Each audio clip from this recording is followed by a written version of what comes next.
Kecelakaan lalu lintas terjadi di Jalan Soekarno-Hatta mengakibatkan satu unit truk pengangkut minyak menabrak pohon yang berada di tengah jalan setelah berupaya menghindari mobil yang berada di depannya.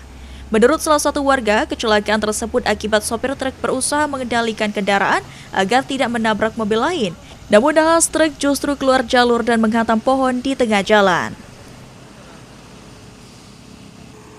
Akibat kejadian tersebut, bagian depan truk mengalami kerusakan cukup parah. Beruntung tidak ada korban jiwa maupun luka serius dalam insiden ini.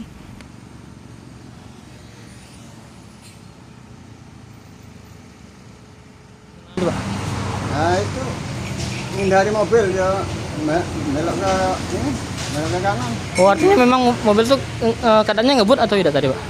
Ngebut ya. Ngebut, Pak. Dia tuh mengelak mobil tadi. Yang nyalain mobil ya. Terus itu sekitar jam berapa kejadiannya tadi, Pak? Sekitar jam setengah 6 tadi. Setengah 6 tadi, Pak. Itu, Pak, untuk ada korban apa yang kita ketahui, Pak, tadi? Ya, Negatif ya. Untuk sopirnya tadi luka-luka apa cuman? tidak. Cuma itu Pak ya, yang kacanya pecah depan itu. Pak, jadi pas kecelakaan itu macet, Pak, ya, jalan tadi? Macetnya. Macet. Untuk polisi dia datang jam berapa untuk ngatur lalu lintas? Polisi baru setengah 6 tadi baru. Berapa? Jam setengah 7. Kecelakaan ini sendiri menyebabkan arus lalu lintas di sekitar lokasi mengalami kemacetan, sehingga petugas kepolisian dibantu warga segera melakukan pengaturan lalu lintas serta evakuasi kendaraan agar kondisi kembali normal. Ilham Wahyudi, PAL TV.